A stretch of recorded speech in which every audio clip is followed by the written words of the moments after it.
Yes, Tamim ও তাসকিনের অগ্নিজোড়া batting ও বোলিংয়ে প্রথম টি-20 ম্যাচে জিম্বাবুয়েকে উড়িয়ে দিল বাংলাদেশ। বল হাতে দারুণ বোলিংয়ের পর ব্যাট হাতে হিসেবে ব্যাটিং, তাতে দফায় দফায় বৃষ্টির বাধার পরেও বড় জয় দিয়ে 5 ম্যাচে টি-20 সিরিজ শুরু করল বাংলাদেশ। টসে ব্যাট করতে নেমে 124 রানে থামে জিম্বাবুয়ে। রান তাড়া করতে নেমে 28 বল ও 8 উইকেট হাতে রেখেই জয়ের বন্দরে পৌঁছে যায় বাংলাদেশ। তানজিম হাসান তামিম অভিষেক ম্যাচে পেয়েছেন 50 দেখা। 47 বলে 67 রান করে অপরাজিত থেকে মারছিলেন তিনি। জয় এনে দেন দারুণ 4-এর মারে। শুরুতে তার সঙ্গী লিটন দাস 1 রান করে আউট হন। এরপর তানজিমের সঙ্গী হন অধিনায়ক নাজমুল হোসেন শান্ত। দুজনে যখন স্বাচ্ছন্দ্যে ব্যাটিং করছিলেন তখনই আসে বৃষ্টি।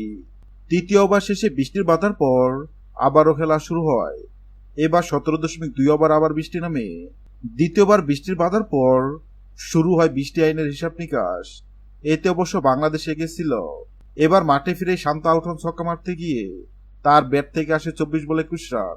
তাহিদ হৃদয়কে সঙ্গে নিয়ে তানজিম তামিম প্রথম 50 তুলে নেন 36 বলে। দুজনে আর কোনো উইকেট দেয়নি জিম্বাবুয়ে বোলারদের। 36 বলে 69 রানে আসে এই জুটি থেকে। তাহিদ 33 রান করে অপরাজিত ছিলেন। জিম্বাবুয়ের হয়ে একটি করে উইকেট শিকার করেন মুজারবানি ও জংওয়ে। এর আগে টস হেরে ব্যাট করতে নেমে নির্ধারিত 20 ওভারে 10 উইকেট হারিয়ে 124 রান সংগ্রহ করে জিম্বাবুয়ে। জিম্বাবুয়ের হয়ে সর্বোচ্চ ক্লিপ মানান্ডে 39 বল মোকাবেলায় 43 রান করেন। এছাড়া মাসাকাজ্জা 38 বল মোকাবেলায় 34 রান করেন। বাংলাদেশের হয়ে তাসকিন আহমেদ 4 ওভারে 14 রান খরচায় 3টি, মোহাম্মদ সাইফুদ্দিন 4 ওভারে 15 রান খরচায় 3টি এবং মেহেদী হাসান 4 ওভারে 16 রান খরচায় 2টি উইকেট শিকার করেন। হ্যালো বন্ধুরা, যদি ভিডিওটি ভালো লাগে লাইক দিবেন এবং সাবস্ক্রাইব আমাদের চ্যানেলের সঙ্গে থাকবেন।